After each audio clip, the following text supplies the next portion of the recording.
Greetings, agents of change.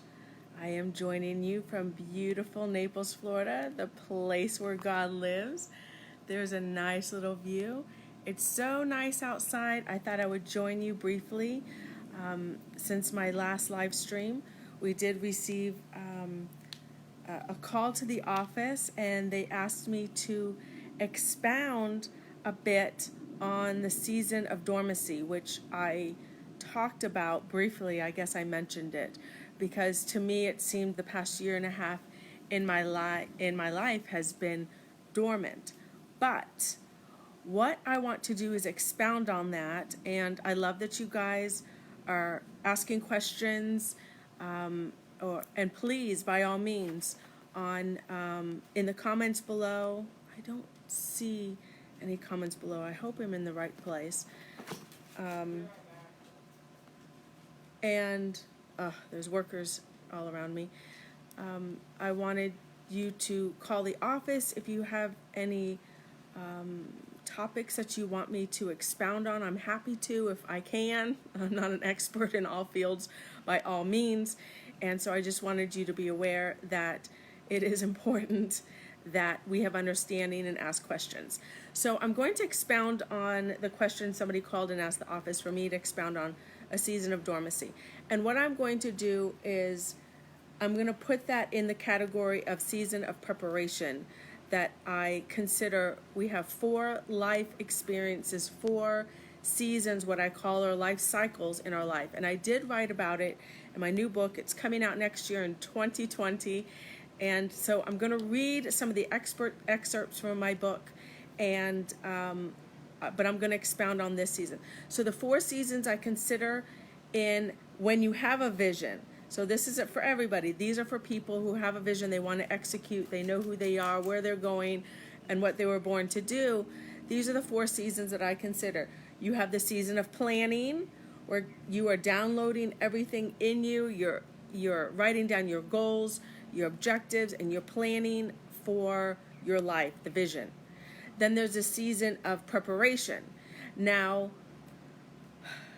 that's one of the most important, vital seasons that there is, and I did refer to it as dormancy when I did the live webinar 2 weeks ago, but in my mind, it's what I consider dormancy from a productivity place, but in actuality, it's not dormant at all, but you feel dormant.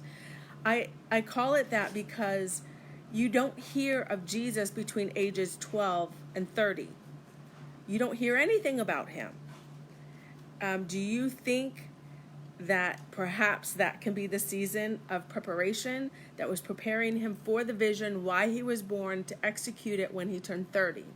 Now remember, during those times, in the days that he lived, you weren't considered an expert or a rabboni until you're age 30. Now I think we should all consider and pause for a moment, because there are so many voices out there giving us their opinions, giving us a piece of their mind, telling us how to think, what to think, without even realizing how important it is to filter the voices that you're listening to. I think we are overwhelmed with all the people on YouTube and social media, and everybody's talking, everybody's giving commentary, everybody has their opinion. We are inundated. If it's not on TV, it's on social media. We're inundated with other people's voices. So it's very important, the voices that you allow to plant seeds into your mind. You have an instantaneous choice to either abort it or let it grow. So this is a huge lesson. I'm teaching this to my children, and teaching them already at this stage in their life. Well, Maverick, he's 7, how to discern in their spirit whether it's something on TV they should watch or not, or he has kids YouTube to watch or not. And I'm not telling him, I'm allowing him to discern for himself. And this is critical when it comes to life.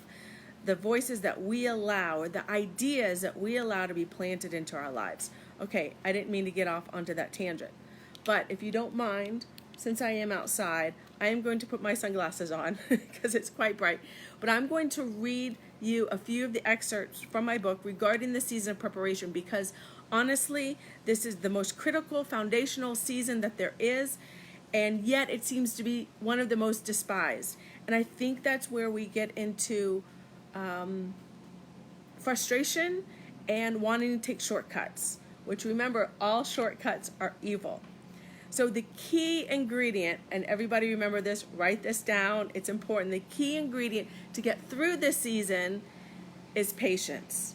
And we don't know how long this season's going to last. We don't know when God is going to promote us, but it needs to be in his timing. Do you guys remember when Jesus had his disciples, he was teaching, he was training them, he was going around to other towns, and they said to Jesus, they said, why don't you go where it wasn't a fair going on, but if we, in our days, it would be like a fair. Why don't you go to the town, like to Jerusalem? That's what it was. Go to the temple, go to Jerusalem. Everybody's there, and let them know and perform a miracle and let them know you're the Messiah. And what did he say? What was Jesus' response to the disciples? Now, it seems to be a good idea because they knew the truth. They knew who he was. They knew what he was born to do, but they wanted him to actually execute the vision. And what did Jesus say? He says, my time is not yet, but for you, any time is good. Jesus knew the importance of seasons, the importance of timing, and he knew when it came to his assignment, when it was appropriate and when it wasn't. He wasn't done preparing for the season. He was still preparing in preparation mode for executing the vision when he turned 30. So I think this is, well, actually, this happened after he was 30 because this is when we saw him on the scene. But he didn't go to Jerusalem. That would be like us going to Washington, D.C. in America and saying, okay, I'm going to run for president, or announcing it. There's a time, there's a place, and timing is important.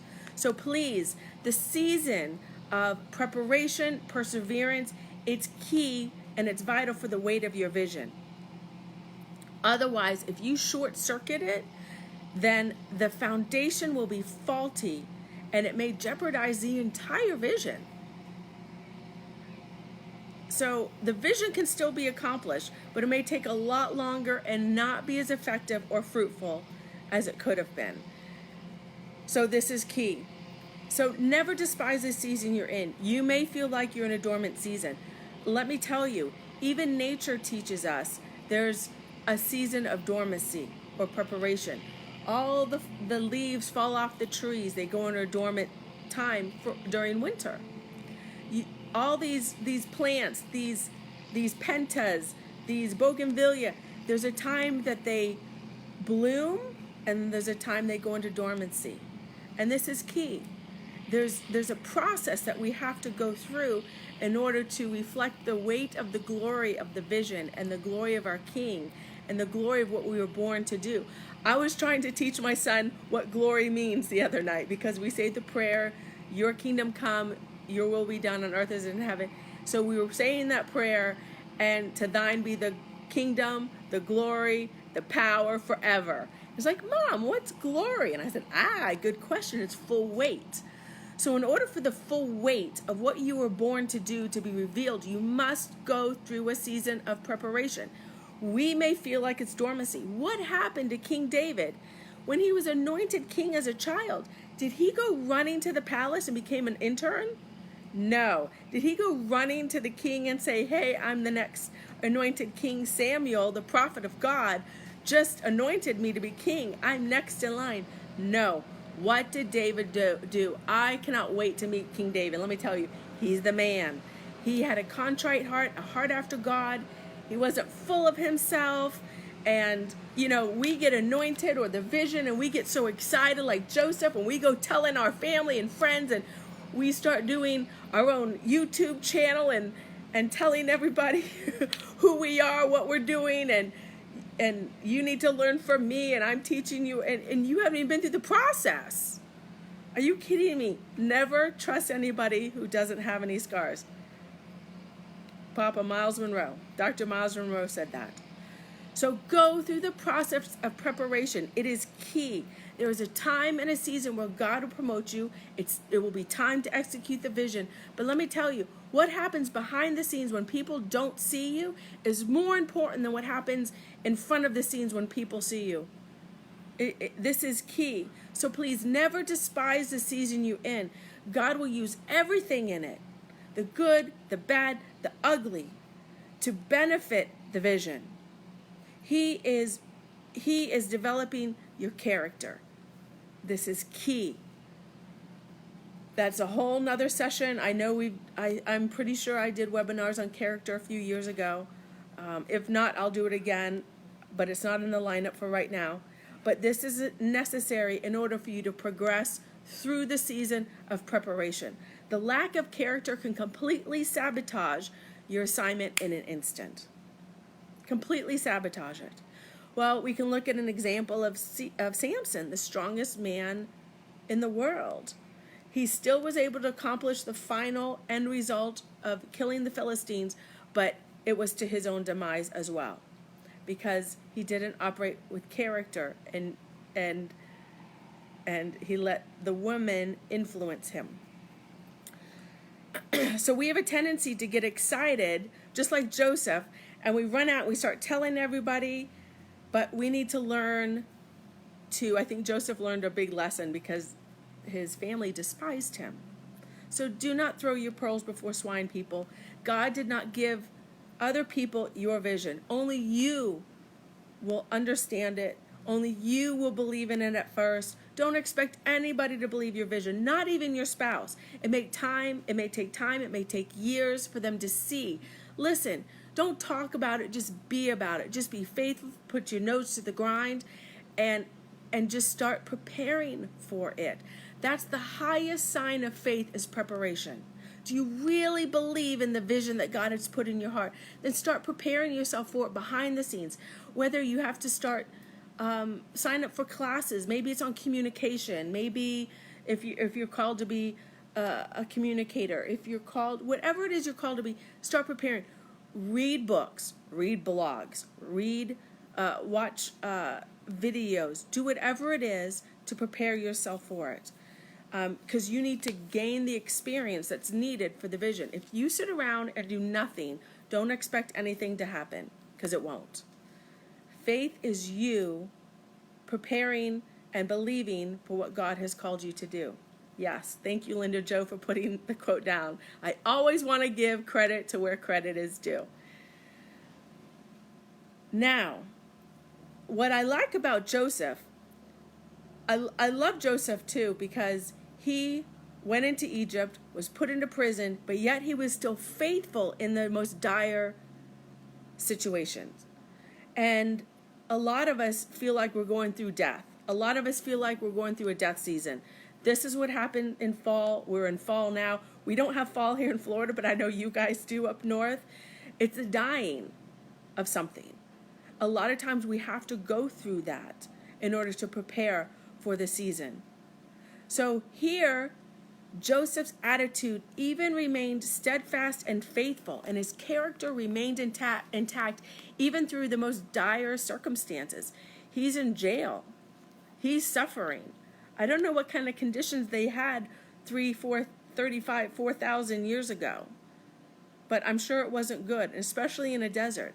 But God promoted him because he was faithful and he went through the process. Please hear me. Do not short circuit the process. He was proven to be mature through this process, and it prepared him. So God, if you're being faithful, at any point, God can promote you and propel you into the next season like that. However, he won't allow it if you aren't prepared for it. So don't play the victim by waiting around, complaining. Man, that short-circuited the children of Israel. He had to wait for them to die. For 40 years, it takes 40 years for a generation. And because they complained, they had the wrong attitude. I cannot tell you how many people I have watched silently. I've silently watched have the wrong attitude. They can either be gossipers, they can be murmurers, they can be backstabbers, they can... Listen, they're everywhere. everywhere. And it's usually the people closest to you, and you'll be shocked at who is talking about it. There are people in my family, not on my side of the family, but on the other side of the family, and all I hear is them talk about and gossip about other family members. And I'm mortified by this because I know they're talking about me to other family members too. So I try not to give them any ammunition, anything to talk about, because it seems like that's all they do is gossip about other people. They're busy about other people's business. Oh my goodness, that's the most dangerous person. So please, that's one of the 7 things God hates is gossip, you guys. Pay attention. I love King David so much because, listen, he had every right to be bitter and gossip and backstab Saul, and he didn't. Those of you old school like me, if you've ever read The Tale of Three Kings, it's a phenomenal book. I highly recommend it. I don't know if it's in circulation anymore. It was my mom's book. I have it. I kept a few of her books. Tale of Three Kings is an amazing book about authority, submission to authority, even when injustice is being done to you.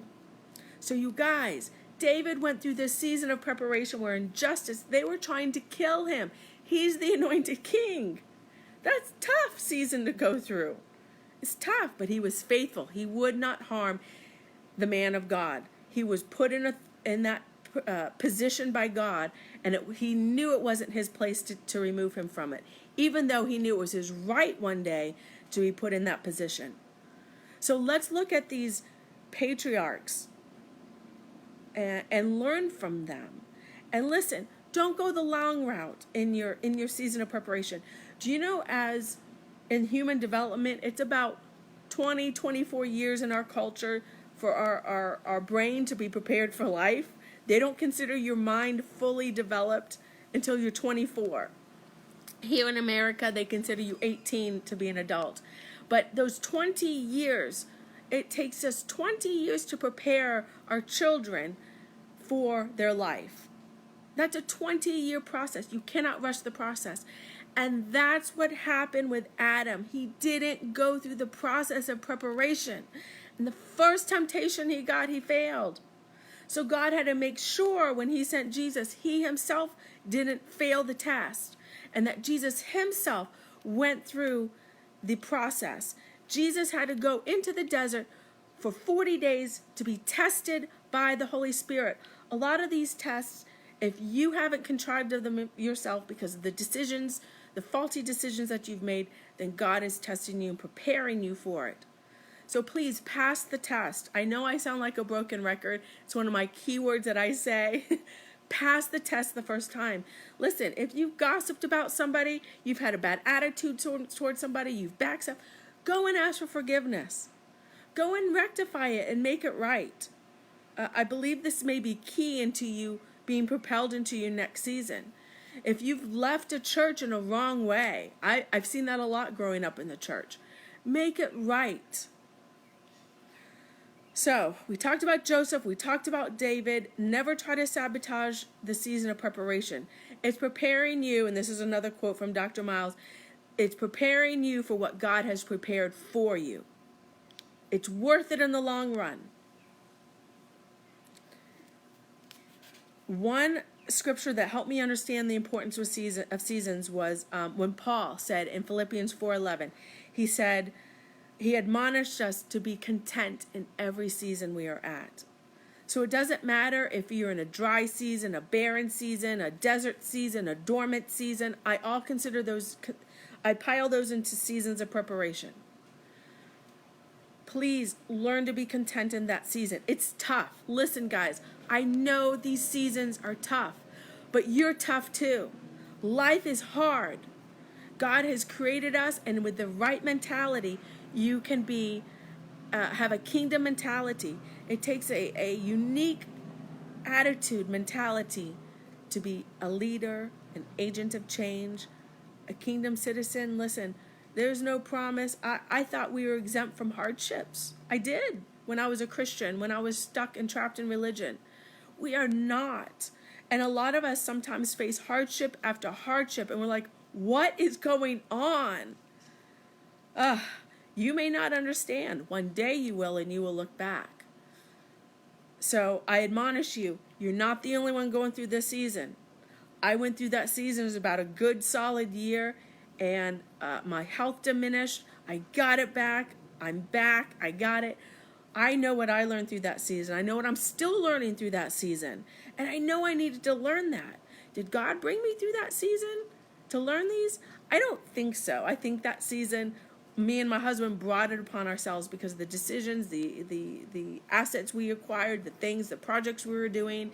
It just all started stockpiling. And as you know, you're only one person. You can only handle so much. And it got way beyond the point of me being able to handle. My body just started shutting down. Stress will do that. I don't think God did that. We made the decision to buy these things and to build these things and to do these things.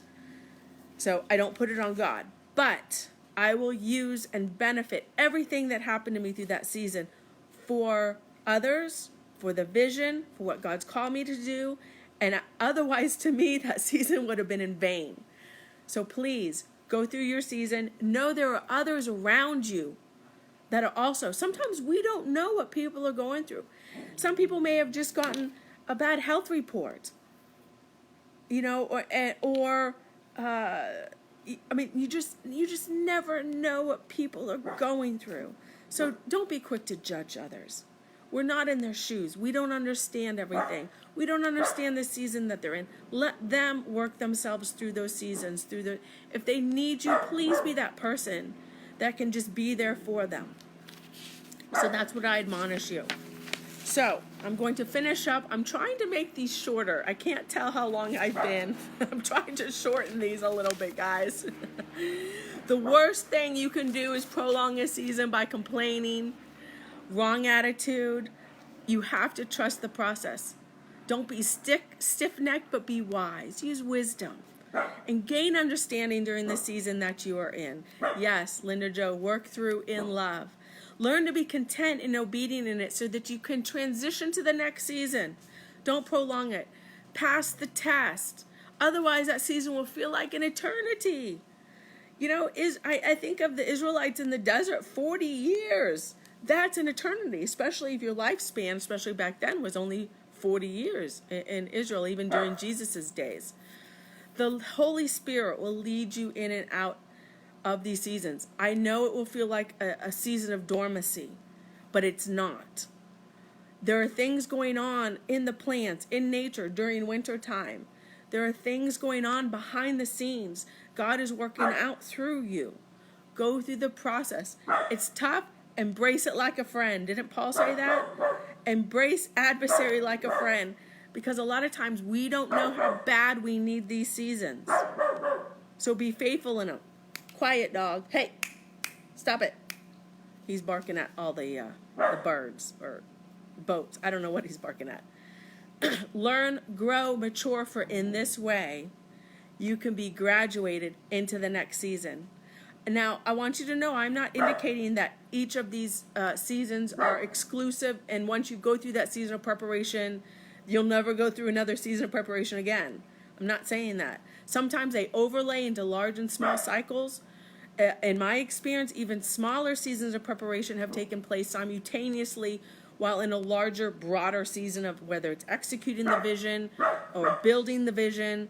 But please always remember, no shortcuts in life. And what can hinder you and prolong the season of preparation? A wrong attitude, complaining, taking shortcuts. What happened when God told Abraham about the vision, hey, I'm going to give you a son, make you a father of a great nation. Sarah got involved and tried to help God out and short-circuited it quite a bit. And we're still dealing with the repercussions of it now because of the animosity that the Arabs have with the Israelites. So please, don't take any shortcuts. Be faithful. Go through the process. Trust the process, as Dr. Pinder would say. Trust the process. So I just had to respond to that question they called in the office. Please, if you have more topics you want me to talk about, I do have a few lined up for the next few weeks. We have a big announcement we're going to make in the beginning of November, which is actually next week. We're praying for you guys. We love you guys. Thank you for your support. we're here if you need us. We're here for you. And I appreciate every single one of you. And thank you for joining us today. Don't shortcut the process. Love you guys. Bye-bye.